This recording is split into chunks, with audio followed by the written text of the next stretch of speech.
My daughter-in-law took a $300,000 loan in my name, forging my signature with the help of my bribed lawyer and accountant. I stayed calm, wrote one letter to old friends. When they knocked on her door, they only said 3 words, and her smile died. Before we continue, comment where you're watching from and subscribe to the channel. We'd love to see how far our stories are reaching. But I'm getting ahead of myself. Let me take you back to the beginning, to the moment everything changed. It was a Tuesday morning in March when the letter arrived. I remember because Tuesdays were my grocery days, had been for 43 years. I was making my shopping list at the kitchen table, the same oak table where Richard and I had shared breakfast every morning of our marriage. He'd been gone 3 years now, but I still set 2 placemats out of habit. The mail slot clanked, and I heard the thud of envelopes hitting the hardwood floor in the entryway. I wasn't expecting anything important. At 69, my mail consisted mostly of pharmacy coupons and AARP magazines. But when I bent down to collect the stack, one envelope stood out. Thick, cream-colored paper. The return address made my stomach clench. First National Bank Legal Department. My hands trembled slightly as I opened it. The letter was formal, cold. It informed me that I was in default on a loan taken out 8 months prior. The amount made my vision blur. $300,000. The letter stated that if immediate arrangements weren't made, they would begin foreclosure proceedings on my home.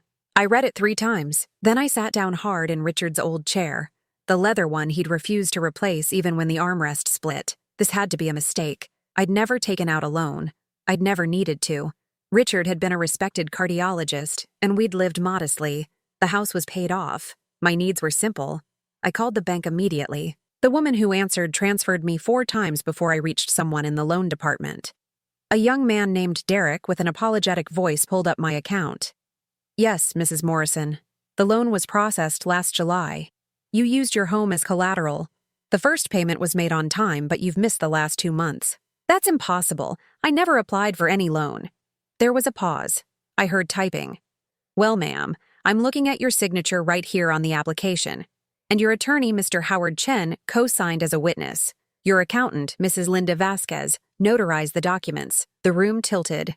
Howard Chen had been our family lawyer for 25 years. Linda Vasquez had done our taxes for almost as long. These were people I trusted, people who had sat at my dinner table. Can you fax me copies of those documents? My voice sounded distant, like it belonged to someone else. We can mail them, ma'am. Should take 3 to 5 business days. I hung up and stared at Richard's framed medical license on the wall. We'd hung it there together the day he opened his practice. I'd been so proud of him. He'd been so proud of the life we'd built. And now someone was trying to take it all away. The worst part wasn't the money. It was the signature.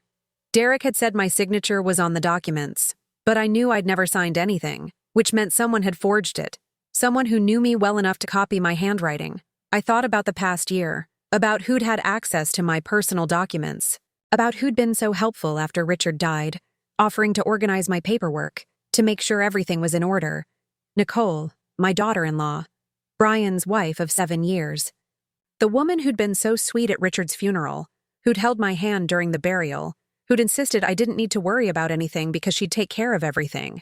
I'd given her access to my files, to my signature, to everything. I stood up and walked to my home office, a small room off the kitchen that still smelled faintly of Richard's cologne. I kept my important documents in a fireproof safe. The combination was Richard's birthday. My hands shook as I spun the dial. Inside, I found my will, Richard's death certificate, property deeds, insurance policies. But when I looked for the folder containing my banking information and tax records, it wasn't there. I pulled everything out, checked twice. Gone. I sat on the floor of that office for a long time, surrounded by papers, trying to understand. Nicole had been here 2 weeks ago, helping me look for Richard's old medical school transcripts. I'd opened the safe. She'd been standing right behind me. The phone rang. I didn't move. It rang 12 times before stopping. Then it started again. I dragged myself up and answered. Mom? Brian's voice. My only child. My son, who looked so much like Richard, it sometimes hurt to see him. Mom, Nicole's worried about you. She says you called the bank this morning and were confused about a loan? My throat closed. I wasn't confused, Brian. I never took out any loan. Mom, that tone, the one he'd started using this past year, patient, gentle, the voice you use with elderly relatives who can't quite keep up anymore. Nicole showed me the paperwork. Your signature is right there. Howard and Linda both confirmed it. Maybe you just forgot? I didn't forget. My voice cracked. Brian, I would never take out a $300,000 loan. Why would I need that kind of money? Silence. Then, Nicole mentioned you've been having some memory issues. Little things. Forgetting appointments. Misplacing your keys. She's been trying to help, but she's worried it might be getting worse. I felt something cold settle in my chest. What are you talking about? I haven't forgotten any appointments. Mom, you missed lunch with Nicole 3 weeks ago. She waited for you at the restaurant for an hour. We never had plans for lunch. She never called me. She says she did. She says she confirmed it with you the day before. I closed my eyes. This was how it would go. Nicole's word against mine. And Brian believed his wife. Of course he did. Why wouldn't he? Brian, something's wrong here. Something's really wrong. I know, Mom. That's why Nicole thinks maybe we should talk about some options. There are nice assisted living facilities where you wouldn't have to worry about finances or paperwork anymore, where professionals could help manage things. The words hit me like a physical blow. Assisted living. They wanted to put me away. I have to go, I whispered. Mom, wait. I hung up. Then I unplugged the phone from the wall. The house was silent. I walked through the rooms Richard and I had filled with 43 years of marriage. The living room where we'd watched Brian take his first steps. The kitchen where I'd taught him to bake his first cake. The bedroom where Richard had died in my arms, whispering that he loved me. Someone was trying to take all of this away from me, and they were using my own family to do it. I went to the kitchen and made myself a cup of tea, something Richard had always done when things got tough. Tea fixes everything, he used to say with that gentle smile. It didn't fix this, but holding the warm cup gave me something to focus on. That's when I noticed it. On the counter, half hidden under a kitchen towel, was an envelope. I didn't remember putting it there. I picked it up. Inside was a set of keys and a note in Nicole's handwriting. Mom, these are the spare keys to your safe. I made copies in case you ever lock yourself out. Just want to help. Love, Nicole. I stared at those keys. She'd made copies. Without asking. Without telling me. How long had she been planning this? I thought about all the times she'd visited over the past year, all the times she'd been so helpful, so concerned, so present, helping me sort through Richard's belongings, organizing my medical files, offering to take me to doctor's appointments. I'd thought she was being kind.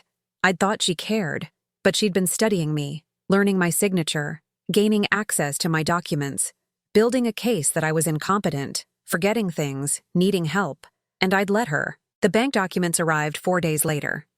I spread them across the dining room table and forced myself to look. There was my signature, perfect in every detail.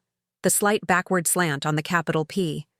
The way I looped the lowercase r. Even the small flourish at the end that I'd developed years ago. But it wasn't mine. I knew it wasn't mine because I remembered every single thing I'd signed in the past year. Richard's death certificate, insurance claims, thank you cards. This signature was too perfect, too studied. It was a performance, not the natural flow of my hand. Howard Chen's signature was there too, witnessing mine. Linda Vasquez's notary stamp. Both of them confirming that I'd signed this document in their presence on July 14th of last year. July 14th. I checked my calendar. I'd been at Brian's house that day, helping Nicole plant flowers in their garden. I remembered because I'd gotten sunburned. There were photos on my phone. These people, these professionals I'd trusted, were lying. They were covering for Nicole, which meant she'd paid them. A bribe, like the letter said at the beginning of this story. But I didn't know that yet. Not for certain. I made an appointment to see Howard Chen. His secretary sounded surprised to hear from me. Oh, Mrs. Morrison, Mr. Chen was just saying he needed to follow up with you about that estate matter. What estate matter? I didn't ask, just confirmed my appointment for the next day at 2 o'clock. I wore my best dress, the navy one Richard had always liked. I wanted to look competent, sharp, not like someone who forgot appointments or misplaced documents. Howard's office was downtown, in one of those old buildings with marble floors and too much mahogany paneling. He greeted me with a warm smile and a hug. Patricia, how are you holding up? I know these past few years without Richard have been difficult. I sat across from his massive desk. He'd aged since Richard's funeral, more gray in his hair, deeper lines around his eyes, but his hands were steady as he folded them on the desk between us. Howard, I need to ask you about a loan. His expression didn't change. Ah, yes, the consolidation loan. Very smart move, Patricia. Gets all those little expenses under control. I never took out that loan. Now he frowned. Patricia, I was there when you signed the documents. I witnessed your signature myself. You're lying. The words hung in the air. His face went carefully blank. I understand you're under stress. Grief can affect memory in unexpected ways. Don't. My voice was sharper than I intended. Don't talk to me about grief affecting my memory. I know what I signed and what I didn't sign. And I was nowhere near your office on July 14th. I was at my son's house all day. Something flickered in his eyes. Calculation, maybe. Or fear. Perhaps you're confused about the date. I'm not confused. I leaned forward. How much did Nicole pay you? His face flushed. That's an incredibly serious accusation. Then prove me wrong. Show me the security footage from your office that day. You must have cameras. He cleared his throat. Patricia, I think this conversation has become unproductive. Perhaps you should consult with Brian about next steps regarding your care. There it was. The subtle threat. The implication that I was the problem, not the fraud being committed in my name. I stood up. My legs felt shaky, but I kept my voice steady. I want copies of every document related to that loan. I want them by the end of the week. If I don't receive them, I'll file a complaint with the Bar Association. His expression hardened. You don't want to do that, Patricia. Yes, I said quietly. I really do. I left his office and sat in my car for 20 minutes, hands gripping the steering wheel, trying not to cry. This was worse than I'd thought. It wasn't just Nicole. It was a conspiracy. Howard and Linda and who knew who else, all working together to steal from me. And my own son believed them over me. That night, I couldn't sleep.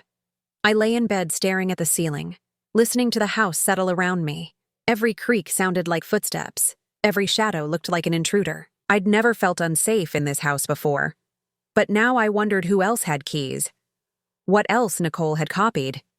At 3 a.m, I got up and went to Richard's study. I hadn't spent much time in there since he died. It still looked like he might walk in any moment.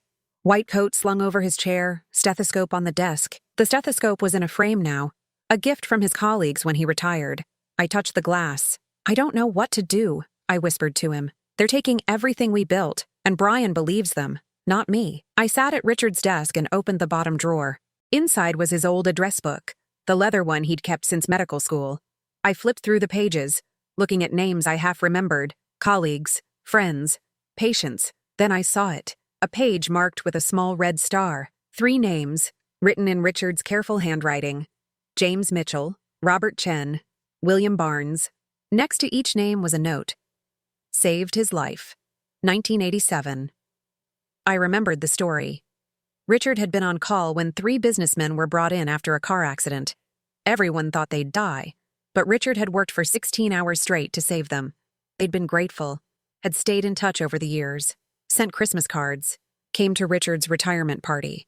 I hadn't thought about them in years, but now, sitting in his study at 3 a.m, I wondered if they remembered Richard, if they remembered me. I found a piece of Richard's stationery in the drawer, the good stuff, cream-colored with his name embossed at the top. I uncapped his fountain pen, the one I'd given him for our 20th anniversary, and I wrote one letter. Short, simple, honest. When I finished, I sealed it in an envelope and wrote the address from Richard's book. Then I sat back and stared at it.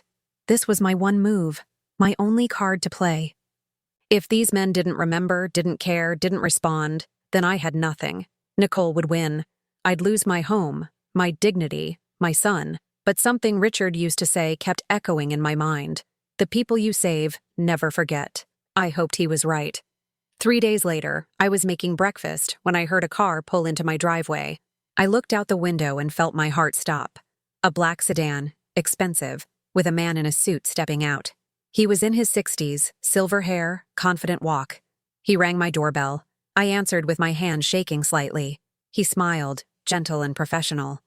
Mrs. Morrison, my name is James Mitchell. I received your letter. But what had I written in that letter? And why did this man's arrival make me feel hope for the first time in weeks? I didn't know yet that he'd brought Robert Chen and William Barnes with him. I didn't know that these 3 men were about to change everything. All I knew was that when James Mitchell looked at me, he didn't see a confused old woman. He saw someone worth listening to. James Mitchell sat across from me in my living room, and I noticed he was careful not to take Richard's chair. That small gesture of respect made my throat tighten. Your letter was brief, Mrs. Morrison, but it said enough. He pulled a small notebook from his jacket pocket. You mentioned document forgery, a loan you never authorized, and family members who don't believe you. Tell me everything. I did. I told him about the bank letter, about Nicole's copied keys, about Howard Chen's lies, and Brian's patient tone when he suggested assisted living. James listened without interrupting, taking occasional notes. When I finished, he was quiet for a long moment. Richard saved my life in 1987, he said finally. I was 28 years old, just starting my first business. That accident should have killed me. Your husband gave me 40 more years I shouldn't have had. He looked at me directly. I'm a federal prosecutor now, Mrs. Morrison, and what you're describing is elder financial abuse. It's a crime I take very personally. Hope flared in my chest, bright and painful. Can you help me? I can't prosecute directly because of our connection, conflict of interest, but I know people, and I owe Richard Morrison a debt I can never repay. He stood. Don't do anything yet. Don't confront anyone. Act normal. Can you do that? I nodded, though the thought of pretending everything was fine made me feel sick. Good. I'll be in touch within a week. He paused at the door. Mrs. Morrison, you did the right thing reaching out. Richard would be proud of you. After he left, I sat in the quiet house and cried for the first time since finding that bank letter. Not from despair this time. From relief that someone finally believed me. The phone rang an hour later. Nicole, Mom, I'm coming over tomorrow with Brian. We need to have a family conversation. Her voice was sugary sweet, but I heard the steel underneath. It's important. What about? Just some things we're concerned about. Nothing to worry about. See you at 1? She hung up before I could respond. I stood holding the dead phone, knowing exactly what this conversation would be. They were going to pressure me about assisted living. Maybe try to get me to sign something giving them power of attorney. I thought about James Mitchell's words. Act normal. Don't confront anyone yet. So when they arrived the next day, I had cookies on the table and tea brewing. Nicole walked in first, wearing a soft pink sweater and those concerned eyes she'd perfected. Brian followed, looking uncomfortable. Hi, Mom. He hugged me, but it felt stiff. How are you feeling? I'm fine, honey. Sit down. I made your favorite cookies. We settled around the dining room table, the same table where we'd celebrated Brian's birthdays, where Richard and I had hosted countless dinners. Nicole reached across and patted my hand. Patricia, we're here because we love you. You know that, right? I nodded, keeping my face neutral. We've been noticing some things lately. Small things, but they add up. The confusion about the loan, missing appointments, those keys you thought were lost but were just in your purse. She exchanged a glance with Brian. We're worried you might be experiencing some cognitive decline. I'm not confused about the loan, I said carefully. I never took out that loan. Brian leaned forward. Mom, Howard and Linda both confirmed your signature. They were there. They witnessed it. Then they're lying. Nicole's expression shifted, just for a second. Something cold flickered in her eyes before the concern returned. Sweetheart, I know this is hard to hear, but sometimes our minds play tricks on us as we get older. It doesn't mean anything's wrong with you as a person. My mind isn't playing tricks. Mom, Brian's voice carried that patience again, and I hated it. We're not attacking you. We're trying to help. Nicole's been researching facilities that specialize in memory care. Beautiful places. They have gardens and activities.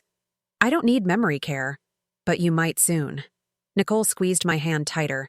And it's better to plan ahead, to make these decisions while you still can. We found a place called Meadowbrook. It's lovely. We could tour it together.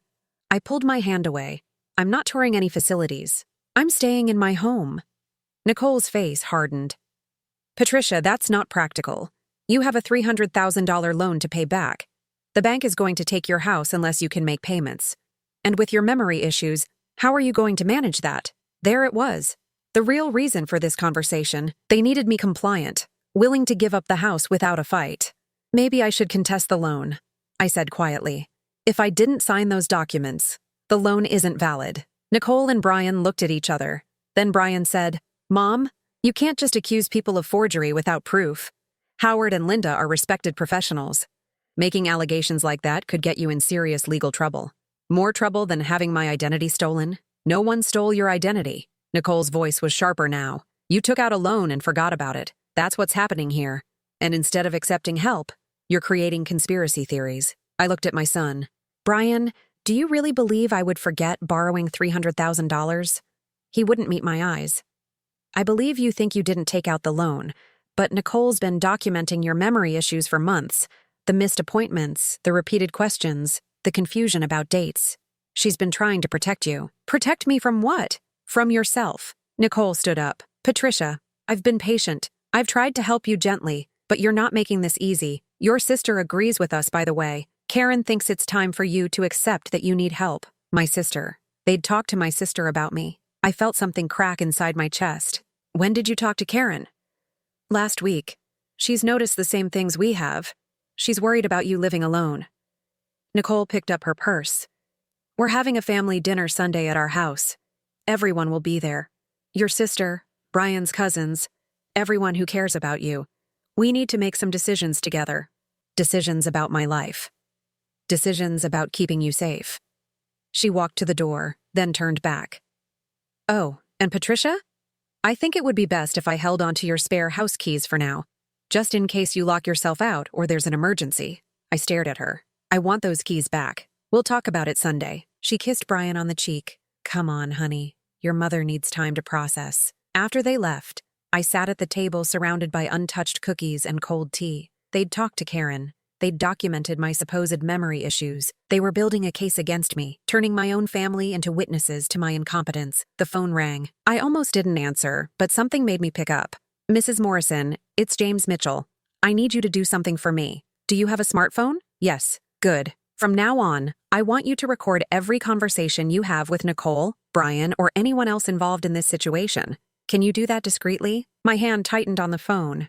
Yes. Your state allows single-party consent for recordings. Anything you capture will be admissible as evidence. But Mrs. Morrison, you need to be careful. Don't let them know you suspect anything. Don't mention me or this investigation. Can you play along? I can try. That's all I'm asking. And Mrs. Morrison? My colleagues Robert Chen and William Barnes want to help too. We're looking into Howard Chen and Linda Vasquez. If they took bribes, we'll find the trail. After I hung up, I went to my bedroom and found the smartphone Brian had given me last Christmas. I'd barely used it, finding it confusing and unnecessary. But now I pulled up the voice recorder app and figured out how to use it. Sunday dinner at Brian's house would be interesting. The next few days dragged. I forced myself to maintain my routine. Grocery shopping on Tuesday, library on Wednesday, garden club on Thursday. But everywhere I went, I felt like people were watching me differently. At the grocery store, the cashier asked if I was feeling all right. At the library, the librarian mentioned that Nicole had called asking about my recent visits. They were checking up on me, making sure I was behaving predictably, making sure I looked like someone whose memory was failing. On Saturday, my sister Karen called. Patty, we need to talk about tomorrow. I put the phone on speaker and hit record. What about it? Nicole says you're being resistant about getting help. I know change is scary, but this is for your own good. Karen, I'm not confused. Someone forged my signature. She sighed. That's exactly what Nicole said you'd claim. Honey, I've known you your whole life. I've watched you forget conversations we just had. Last month, you called me 3 times to ask the same question about Mom's china pattern. I went cold. I never called you about Mom's china. You did. 3 times in one day. I was worried then, but Nicole said she'd keep an eye on you. Karen, I have my phone records. I can show you I didn't call you. Patty, you're getting defensive. That's one of the signs.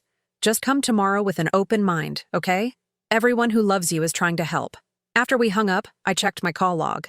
No calls to Karen about China, no repeated calls at all. She was either mistaken or Nicole had convinced her it happened. Or Nicole had called her pretending to be me. The thought made me sick. How long had this been going on? How many conversations had Nicole manufactured to make me look unstable? Sunday arrived gray and cold. I dressed carefully in slacks and a sweater, did my makeup, made sure I looked put together. Competent. I put my phone in my cardigan pocket, voice recorder already running. Brian's house was in one of those new developments where every home looked almost identical. Nicole had insisted on buying here 3 years ago, even though it stretched their budget. She liked having the biggest house, the newest appliances, the perfect lawn, cars lined the driveway, Karen's silver sedan, my nephew Tom's truck. Even some of Richard's old colleagues were there. Nicole had assembled an audience. Brian answered the door. Hey, Mom. Everyone's in the living room. I walked in to find 15 people arranged like a jury. My sister on the couch, looking at me with pity. Tom standing by the fireplace with his arms crossed. Richard's colleague, Dr. Matthews, sitting in an armchair, studying me with clinical interest. Nicole stood at the center, the perfect hostess. Patricia, I'm so glad you came. Please sit here. She gestured to a chair positioned to face everyone else. I sat. My phone felt heavy in my pocket. We're all here because we care about you, Nicole began, and we're worried. Over the past year, we've all noticed changes, memory lapses, confusion, difficulty managing daily tasks. She looked around the room. Karen, would you like to start?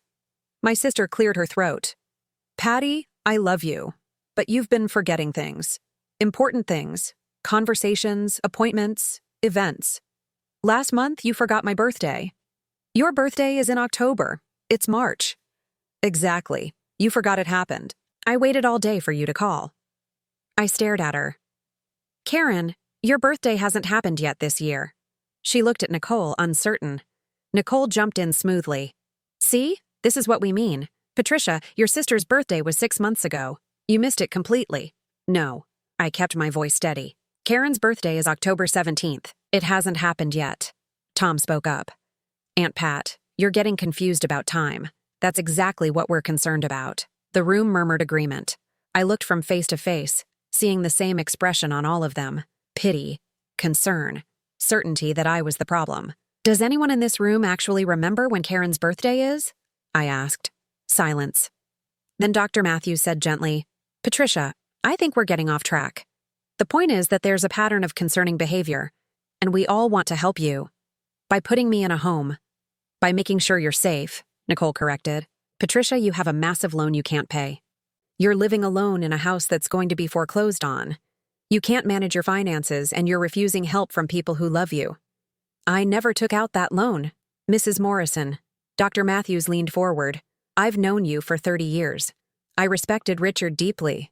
But what you're suggesting, that multiple professionals conspired to forge your signature, it's not rational. The simplest explanation is usually correct. And the simplest explanation is that I'm senile. No one's saying that, Nicole said quickly. We're saying you need help. There's no shame in that. I looked at Brian, my son, my only child, who'd believed me his entire life, who'd come to me with every problem, every fear, every dream. Brian, do you believe I'm confused? He wouldn't look at me. Mom, I think you're struggling, and I think Nicole's been really patient trying to help you see that. So you believe her over me. I believe the evidence. Something inside me broke then, not loudly, quietly, like ice cracking. Nicole pulled out papers from her bag. We have power of attorney documents here. If you sign them, Brian and I can help manage your finances while you transition to Meadowbrook. It's really the best solution. She put the papers on the coffee table in front of me. Everyone watched, waiting, expecting me to give in, to accept their version of reality, to let them take everything Richard and I had built. I stood up slowly. I'm not signing anything. Mom, Brian started. No. I looked around the room at all these people who claimed to love me. You've made up your minds. You've decided I'm incompetent based on lies Nicole told you. And you know what? That's your choice, but it's not the truth. I walked to the door. My hands were shaking, but I kept my head up. Nicole followed me. Patricia, if you don't sign those papers, we'll have to pursue guardianship through the courts. It'll be expensive and humiliating for everyone. Please don't make us do that. I turned to look at her, really look at her. And for just a second, her mask slipped. I saw the calculation in her eyes, the cold certainty that she'd won. Do whatever you think you need to do, Nicole. I walked out into the cold March afternoon, got in my car, drove home through tears I couldn't stop. When I got home, I checked my phone. The recorder had caught everything, every lie, every manipulation, every family member who'd been turned against me. I had evidence now, but I also had the crushing knowledge that my own family believed I was crazy. That my sister, my nephew, people who'd known me my whole life, had chosen to believe Nicole's version of reality. I was more alone than I'd ever been. That night, James Mitchell called. How did it go? I recorded everything. They want me to sign power of attorney papers. They're threatening guardianship proceedings if I refuse. Good. I mean not good for you, but good for our case. Mrs. Morrison, we've found something. Payments from Nicole to Howard Chen's personal account. And Linda Vasquez received a cash deposit the day after your loan documents were notarized. We're building the case. How long? Another week. Maybe 2. Can you hold on that long? I looked around my empty house. At Richard's chair. at our life together slowly being stolen from me. I don't have a choice. Yes, you do. You chose to fight. That takes courage. After he hung up, I sat in the darkness and wondered if courage was enough. Because Nicole wasn't done. I could feel it. She'd won the first round, turning my family against me. Now she was going to finish what she started, and I had no idea how much worse it was about to get. The eviction notice came on a Thursday morning, not from the bank, from Brian and Nicole. Legal documents stating that due to my inability to maintain the property safely and documented cognitive decline, they were petitioning for emergency guardianship and requesting I vacate the premises for my own protection. I read the papers 3 times, standing in my entryway in my bathrobe, mail scattered at my feet. They were taking my house, not eventually, not after foreclosure. Now, the hearing was scheduled for the following Monday, 4 days away. I called James Mitchell with shaking hands. He listened to me explain, and I heard him typing rapidly. This is aggressive.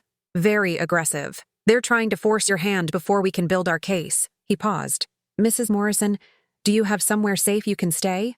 Somewhere they can't access you? My sister's house, maybe. But she believes them. Then stay there. It'll look better to a judge if you're cooperating with family, not isolated and refusing help. Can you do that? Can you pretend to go along? I looked around my living room, at 43 years of memories. I don't know. You have to try. Just until Monday. Then we move. I called Karen. She answered on the 3rd ring, her voice cautious. Patty, I got an eviction notice from Brian and Nicole. Silence. Then, they're worried about you living alone. You understand that, right? Can I stay with you? Just until the hearing? Of course you can. But Patty, you need to understand this is for your own good. They're not trying to hurt you. I packed a small suitcase. Clothes, toiletries, my phone charger. I left Richard's stethoscope on the mantel. If I took it, I might never see this house again, and I couldn't bear that thought. Karen's house was smaller, a tidy ranch on the other side of town. She'd lived there since her divorce 15 years ago.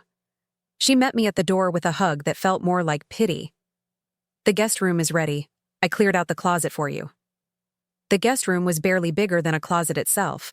A twin bed, a small dresser, a window that looked out onto the neighbor's fence. I set my suitcase down and felt something inside me crumble. This was temporary. James had promised. But sitting on that narrow bed in my sister's house, I felt like I was disappearing. Like Patricia Morrison, the woman who'd been a nurse for 30 years, who'd raised a son and built a life, was being erased, one piece at a time. Karen made dinner. Chicken and rice, overcooked the way she always did. We ate at her small kitchen table, and she kept glancing at me like I might break. Nicole called earlier, she said finally. She wanted to make sure you got here safely. How thoughtful of her. Karen set down her fork. Patty, I know you're angry, but Nicole really is trying to help. She's been so patient with you. I wanted to scream, to tell Karen about the forged signatures, the bribes, the recordings I had. But James had said to wait, to pretend. I'm just tired, I said instead. That night, I lay in the unfamiliar bed and stared at the ceiling. I could hear Karen moving around in the next room, the sound of her TV through the thin walls. I felt like a guest in my own life. No, worse than a guest, a burden. My phone buzzed, a text from Brian. Mom, I hope you're settling in at Aunt Karen's. We can talk after the hearing. Love you. Love you. Those words used to mean something. Now they felt like a formality. I didn't respond. Friday morning, Karen went to work at the library. Help yourself to anything in the kitchen. I'll be home by 6. After she left, I sat in her living room and felt the silence press down on me. This was what the rest of my life would look like if Nicole won. Small rooms, other people's houses, being managed and monitored and slowly erased. I thought about Richard, about what he'd say if he could see me now. He'd been a fighter. When his practice was struggling in the early years, when other doctors said he'd never make it, he'd worked harder. He'd believed in himself even when no one else did. I needed to be like that now. But I was so tired. My phone rang. James Mitchell. Mrs. Morrison, we have something. Robert Chen, no relation to Howard. He's a financial investigator. He found the money trail. Nicole received a cash inheritance from her grandmother 2 years ago. $170,000. It's gone. All of it. She spent it on clothes, trips, renovations to their house. When it ran out, she started looking at your assets. I closed my eyes. So this was planned. For at least 2 years. She cultivated relationships with Howard and Linda, paid them off gradually. The loan documents were forged 9 months ago. She's been setting this up for a long time. What happens now? Monday at the hearing, we present everything. The forged signatures, the bribes, the financial records. We expose her completely. And Brian? James was quiet. Your son didn't know about the fraud. We verified that. But he did believe Nicole's lies about your mental state. That's going to be hard for him.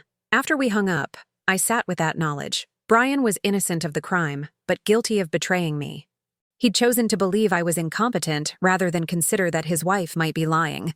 I didn't know how to forgive that. The weekend dragged. Karen kept trying to make conversation, asking if I needed anything, treating me like a fragile patient. Saturday afternoon, Nicole stopped by with Brian. We wanted to check on you, Nicole said, her smile bright and false. Make sure you're comfortable. I kept my face neutral. My phone was recording in my pocket.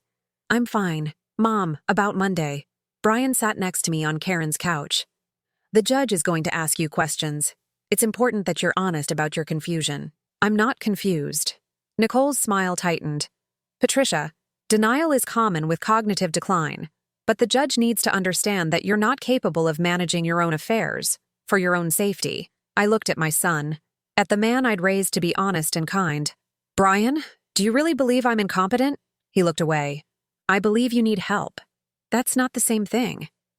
It is when you won't accept that help voluntarily. After they left, Karen tried to comfort me. They're doing what they think is right. They're stealing my life. No one's stealing anything. They're protecting you. I went to the guest room and closed the door, lay on the narrow bed, and felt the weight of everything crushing down on me. My family believed I was incompetent. They were going to testify against me in court. In 3 days, a judge would decide if I was capable of managing my own life. And if James Mitchell's evidence wasn't enough, I'd lose everything. Sunday night, I couldn't sleep. I got up at 2 in the morning and found Karen in the kitchen, making tea. Couldn't sleep either? She asked. I shook my head. We sat together in silence, and for a moment, it felt like being kids again. Just 2 sisters, drinking tea in the middle of the night. Patty, Karen said finally, if you really didn't take out that loan, if someone really did forge your signature, you know I'll believe you, right? I looked at her. Will you? I want to, but everyone is so certain you're just confused. Even Dr. Matthews. Even your own lawyer. What if they're all lying? She stirred her tea slowly. Why would they lie? Money. Nicole paid them to lie. Karen was quiet for a long time. That's a serious accusation. I know. Do you have proof? I will. On Monday. She looked at me then. Really looked at me. And I saw something shift in her expression.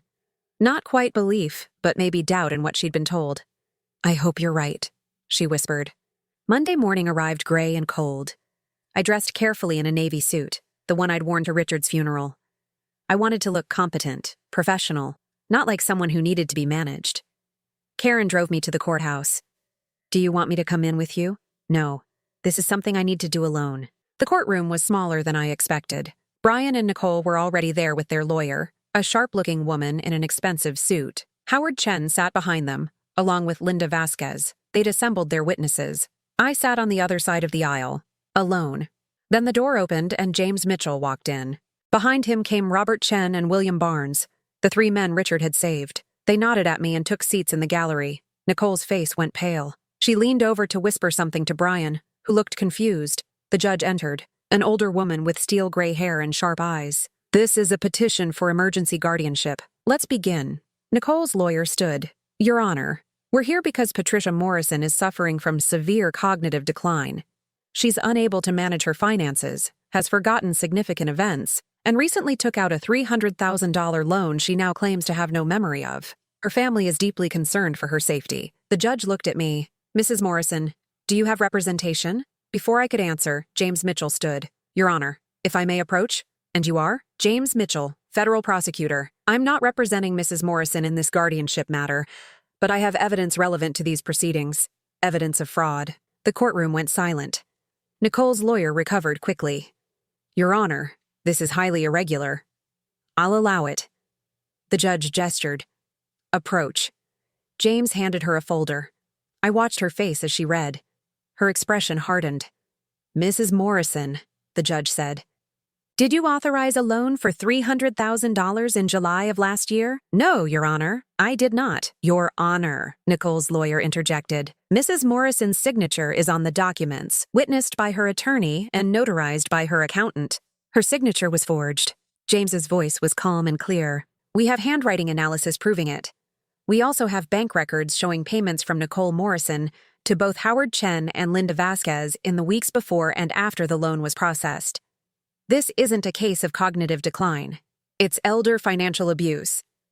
The judge looked at Nicole, whose face had gone from pale to red. Is this true? Nicole stood up. Your Honor, I have no idea what he's talking about. I've never paid anyone.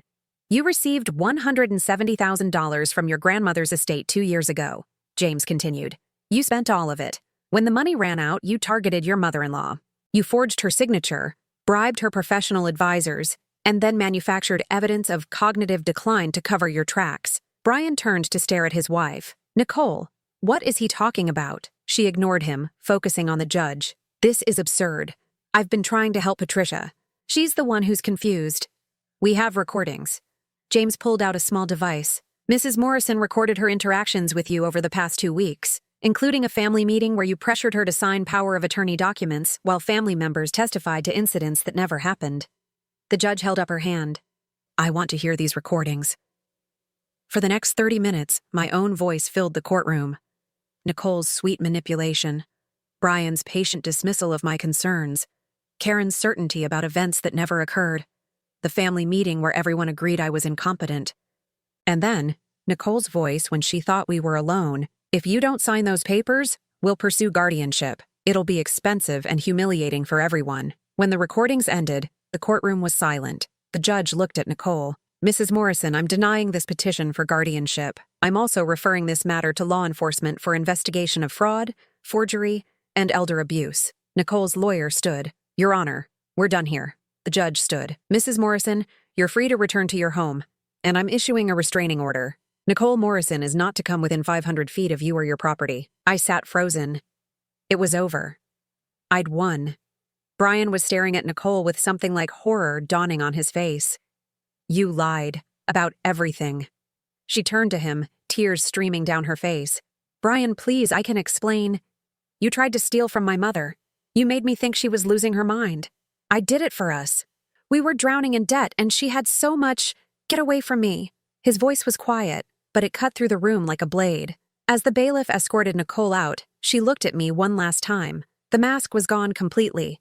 What I saw in her eyes was pure hatred, but I'd won. I walked out of that courtroom into the cold afternoon air and felt like I could breathe for the first time in weeks. The house felt different when I returned. Not empty. It had been empty since Richard died, but hollow, like something had been stolen from it that couldn't be replaced. I walked through the rooms touching familiar things. The oak table, Richard's chair, the framed stethoscope. They were all still here, but they felt like museum pieces now. Evidence of a life that Nicole had tried to erase. James Mitchell had driven me home from the courthouse. Before he left, he'd handed me a folder. The criminal investigation is moving forward. Nicole will likely face charges. Howard Chen and Linda Vasquez are already negotiating plea deals. And Brian? Your son is cooperating fully. He's devastated, Mrs. Morrison. He had no idea about any of it. After James left, I sat in Richard's chair and opened the folder. Inside were copies of everything. The forged loan documents, the payment records showing bribes, Nicole's bank statements showing she'd spent her inheritance and then targeted mine. There was also a letter from Brian. I almost didn't read it. Mom, I don't know how to apologize for not believing you. Nicole showed me fake emails, fake voicemails, fake documentation of your confusion. She was so convincing. I thought I was protecting you. Instead, I helped her hurt you. I understand if you can't forgive me. I can't forgive myself. I folded the letter and set it aside. Forgiveness felt impossible right now. My son had chosen his wife's lies over 33 years of knowing me. That betrayal cut deeper than Nicole's fraud ever could. The phone rang constantly over the next few days. Karen called crying, apologizing for believing Nicole. My nephew Tom left voicemails saying he felt terrible. Even Dr. Matthews called to say he'd been manipulated. I didn't answer most of the calls. I needed silence, space to process what had happened. On Thursday, exactly 1 week after the hearing, my doorbell rang. I looked through the peephole and saw 3 men in suits. Not James, Robert, and William this time. Different men. Younger, harder looking. I opened the door cautiously. "Can I help you?" The tallest one smiled. It wasn't friendly. "Mrs. Morrison? We're looking for Nicole Morrison. We understand she's your daughter-in-law. She doesn't live here." "We know. But she's not at her house either. She's disappeared. And she owes some people money. Significant money." My stomach dropped. "What kind of money?" "The kind you don't borrow unless you're desperate. The kind you definitely don't skip town on." He handed me a card. "If she contacts you, call this number, for your own safety." After they left, I stood in my entryway holding that card and feeling ice spread through my chest. Nicole hadn't just stolen from me. She'd borrowed from dangerous people, and now she was running. I called James immediately. "There are men looking for Nicole. They said she owes money to people you don't skip out on." He swore softly. "How much did she borrow?" "They didn't say. But James, they came to my house. What if she comes back? What if she thinks I have money she can take?" "I'm sending a patrol car to your street. They'll do regular checks. And Mrs. Morrison, don't open your door for anyone you don't know." That night I barely slept. Every sound made me jump. Every car passing on the street could be Nicole coming back to finish what she started. Friday morning, Brian appeared at my door. He looked terrible. Unshaven, dark circles under his eyes, wearing the same clothes from the courthouse. "Mom, please, I need to talk to you." I let him in, though part of me wanted to slam the door. We sat at the kitchen table, the same table where he'd pressured me to accept I was incompetent. "Nicole's gone," he said. "She cleaned out our bank accounts, took everything. I didn't even know we had those accounts. She'd hidden them from me. There's nothing left." "I know. Men came looking for her yesterday." His face went white. "What men?" "The kind Nicole borrowed money from. The kind who don't take no for an answer." He put his head in his hands. "I've been such an idiot. She played me completely. Everything she told me about you, about your memory, about needing help. It was all lies. And I believed her because I loved her. You believed her because it was easier than believing your mother." He looked up at me with tears in his eyes. "Yes. And I'm sorry. I'm so sorry, Mom." I wanted to comfort him, to tell him it was okay. But it wasn't okay. "Brian, you spent a year watching Nicole manipulate me, watching her plant doubt about my competence. And instead of questioning her, you questioned me. Your own mother. I know. Do you? Do you understand what that felt like? Having my own son treat me like I was senile? Having you pat my hand and use that patient voice like I was a child? Mom, I sat in your living room while 15 people agreed I was incompetent. And you sat there and let it happen." He was crying now. "I don't know how to make this right." "Neither do I." We sat in silence. Finally, Brian spoke. "The house is in foreclosure. Everything we own is being seized. I have nothing. I'll probably have to file bankruptcy." A small, bitter part of me felt satisfied. But mostly, I just felt sad. My son had lost everything because he'd trusted the wrong person. "You can stay here," I heard myself say. "Temporarily. Until you figure things out." He looked at me surprised. "After everything I did? You're still my son. That doesn't change even when I'm angry at you. I don't deserve your kindness. Probably not. But Richard would have wanted me to help you. So I will. But Brian, we need rules. We need boundaries. And we need honesty. Complete honesty. Anything. If Nicole contacts you, you tell me immediately. If anyone asks you about her, you tell me. If you have any information at all about where she might be, you tell me. I will. I promise." He moved in that weekend. We gave each other space, circling each other carefully like wounded animals. The anger was still there, but underneath it was something else. The beginning of understanding, maybe. Or at least the possibility of it. On Sunday, James Mitchell called. We found her. Nicole was trying to board a flight to Mexico. She's in custody now. What happens next? Arraignment tomorrow. She'll be charged with fraud, forgery, identity theft, and elder abuse. She's looking at serious prison time. I should have felt relieved. Instead, I felt empty. "Mrs. Morrison, there's something else. The men who came to your house, the people Nicole borrowed from, they're not going to just forget about that money." "What does that mean?" It means tomorrow. When Nicole goes before the judge, some very serious people are going to be watching, and they're going to want to talk to her afterward. I thought about Nicole in a cell, realizing what she'd done, realizing who she'd crossed. "Good," I said quietly, and I meant it.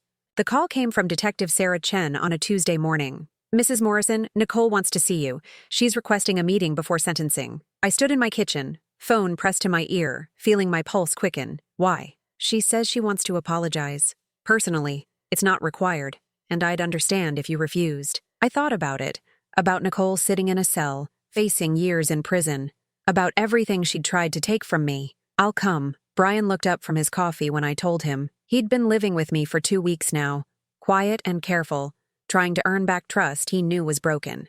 Mom, you don't have to do this. Yes, I do. The detention center was gray and cold.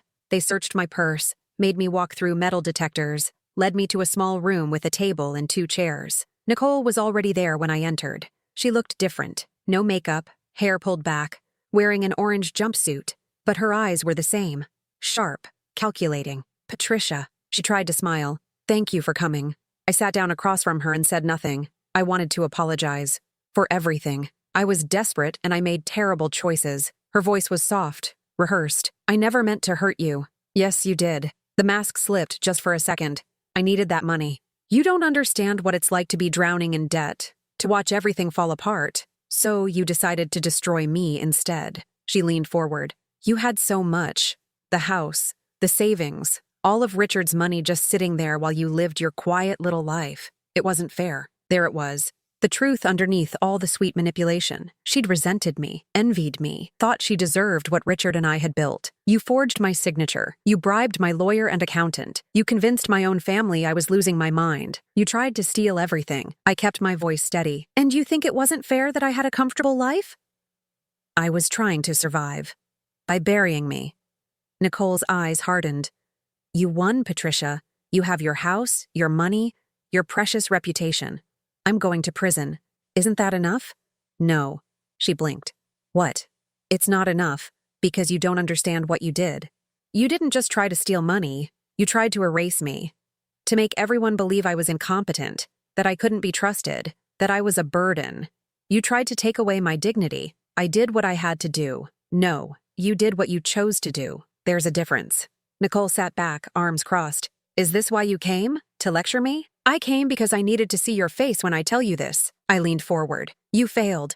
You lost everything. Your marriage, your freedom, your future. And I'm still here, still in my home, still strong. You tried to destroy me and you couldn't. Her face flushed red. You think you've won? Those men looking for me? They're not going away, Patricia.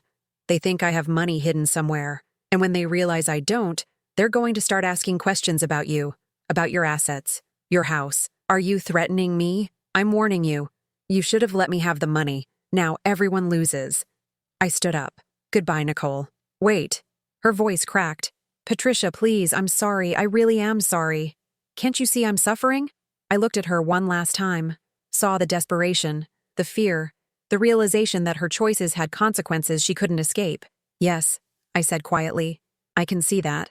I walked out without looking back. Detective Chen was waiting in the hallway. How did it go? She threatened me, said the people she owes money to will come after me next. Chen's expression darkened. We're aware of the situation. We have protective measures in place. Is it enough? She hesitated. I hope so. That night, I sat with Brian and told him everything Nicole had said. He listened, his face getting paler. She's trying to hurt you even from jail. She's trying to scare me. Is it working? I thought about it. About the years I'd spent as a nurse, staying calm in emergencies, making life or death decisions, about surviving Richard's death and rebuilding my life alone, about fighting back against Nicole's scheme when everyone told me I was confused. No, I said. I'm not scared anymore. 3 days later, James Mitchell called. Mrs. Morrison, I need you to stay home today. Don't answer the door for anyone except law enforcement. What's happening? The people Nicole owes money to. They made a move. They went to her parents' house looking for assets. It didn't go well. Police are involved now. This is escalating. I hung up and looked out my kitchen window at the quiet street. Somewhere out there were dangerous people who thought I might have Nicole's money.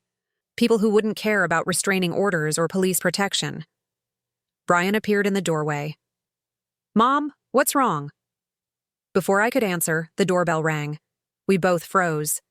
Through the window, I could see a black car in my driveway. 3 men getting out, but these weren't the men from before. These men moved differently, more confident, more dangerous. My phone rang. James, don't answer the door. Police are 2 minutes away. I watched through the window as the 3 men approached my front door. The tallest one knocked, firm and deliberate. Then he called out, Mrs. Morrison, we're not here to hurt you. We just want to talk about Nicole's debt. Brian grabbed my arm. Mom, get away from the door. But something in the man's voice made me pause. It wasn't threatening. It was almost respectful. The knock came again. Mrs. Morrison, my name is Marcus Webb. Nicole borrowed money from my organization. A lot of money. We know you're not responsible for her debt, but we need information. James's voice came through my phone. Police are 1 minute out. Do not engage. I looked at Brian, then at the door. These men could break in if they wanted to, could hurt us if that was their intention. But they were asking permission, showing restraint. Mom, no. Brian's voice was urgent.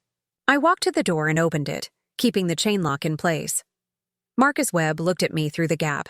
He was in his 50s, well-dressed, with cold eyes that had seen too much.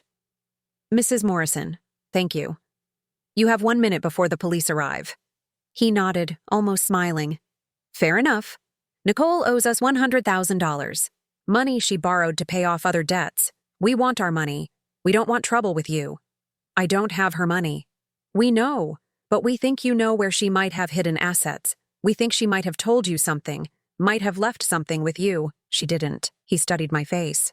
Then he pulled out a business card and held it through the gap. If you remember anything, call me. Help us recover what's ours, and we'll make sure Nicole's debt doesn't touch you or your son. I took the card, and if I don't, then we keep looking. And sometimes when we look, innocent people get caught in the mess. Sirens wailed in the distance. Marcus Webb stepped back. 1 minute. You're good at timing. He gestured to his men, and they walked back to their car. By the time the police arrived, they were gone. Detective Chen came inside, furious. Mrs. Morrison, opening that door was incredibly dangerous, but now I know what they want, and I know they're willing to negotiate. James arrived 20 minutes later. When I told him what happened, he was quiet for a long moment. This changes things, he said finally. If we can find Nicole's hidden assets, we can end this. She's in jail. How would she have hidden anything? Before she was arrested, she had time to move money, hide valuables. If we can find them, we can return them to her creditors and get them off your back.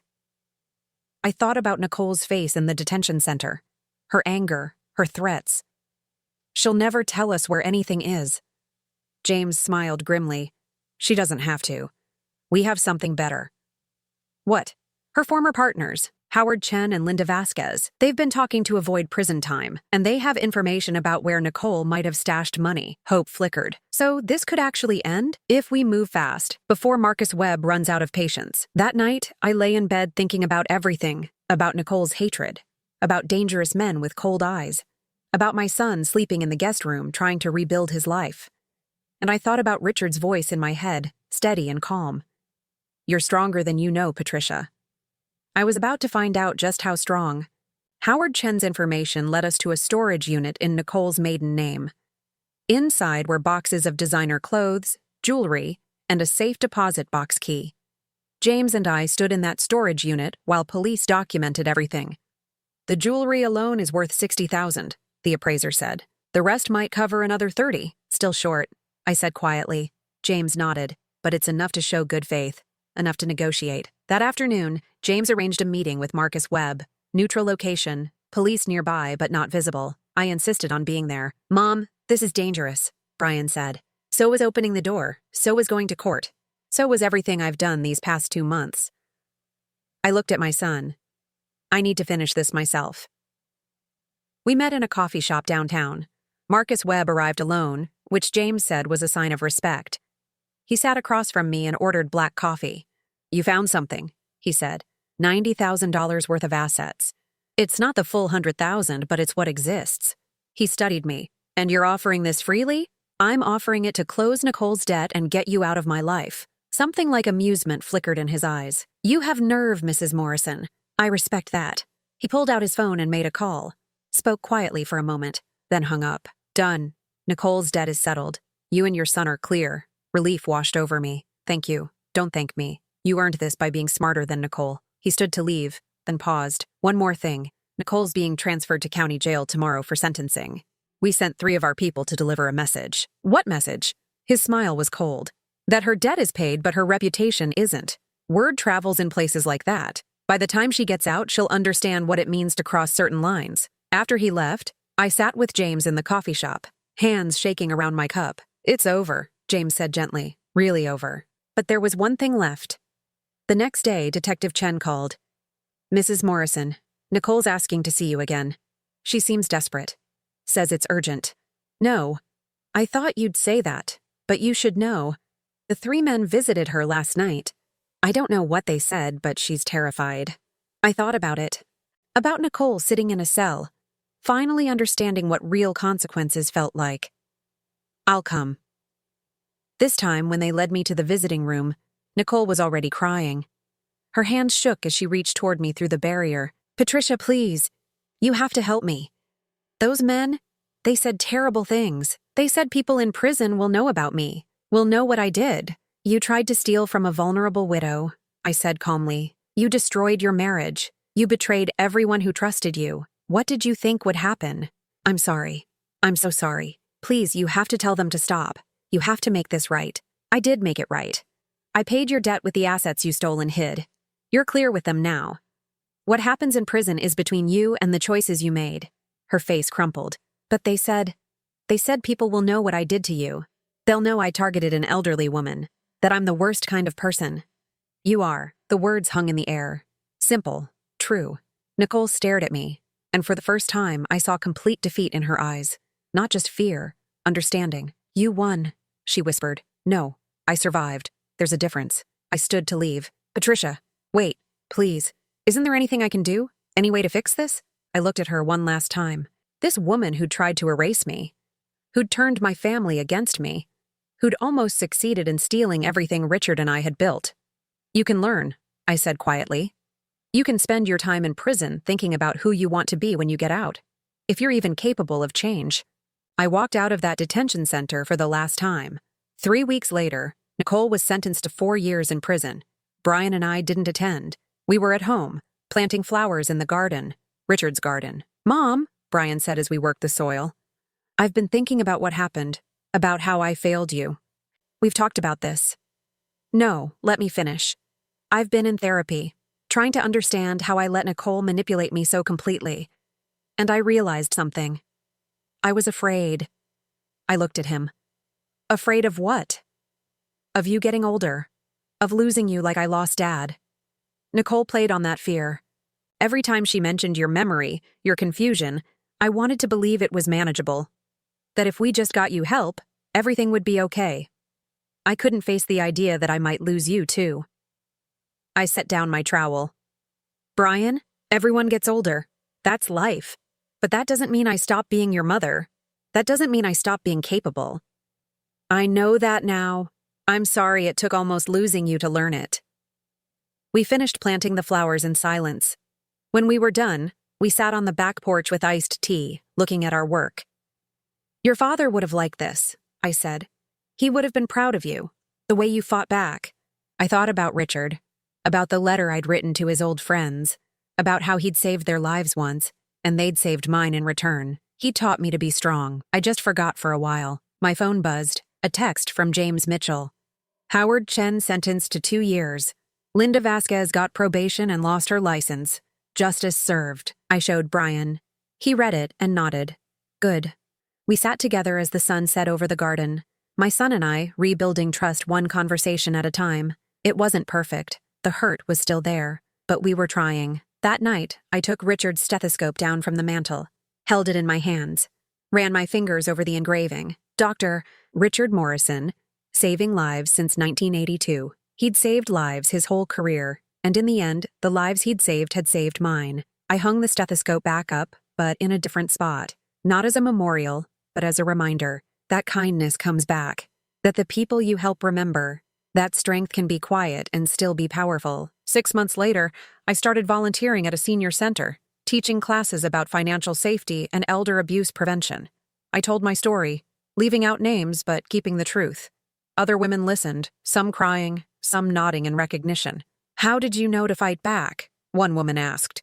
I almost didn't, I admitted. I almost gave up. But then I remembered something my husband used to say. The people you save never forget. And I realized I had people who would save me if I just asked. Brian came to one of my talks, sat in the back, listening to me share what had happened. Afterward, he hugged me tight. I'm proud of you, Mom. I'm proud of us. We survived. Nicole got out in 3 years for good behavior. I heard she moved to another state, changed her name, started over. I didn't follow up. She was no longer part of my story. My story was this: a woman who'd been targeted, betrayed, and nearly destroyed, who'd fought back with quiet strength and emerged whole. I was 69 years old, and I was finally, completely free. Some mornings I still made 2 cups of coffee out of habit, but now, instead of leaving one for Richard's ghost, I'd call Brian and invite him over. We'd sit at the oak table and talk about everything and nothing. We were building something new, not what we'd lost, but something different, something honest, and that was enough. Now, I'm curious about you who listened to my story. What would you do if you were in my place? Have you ever been through something similar? Comment below. And meanwhile, I'm leaving on the final screen 2 other stories that are channel favorites, and they will definitely surprise you. Thank you for watching until here.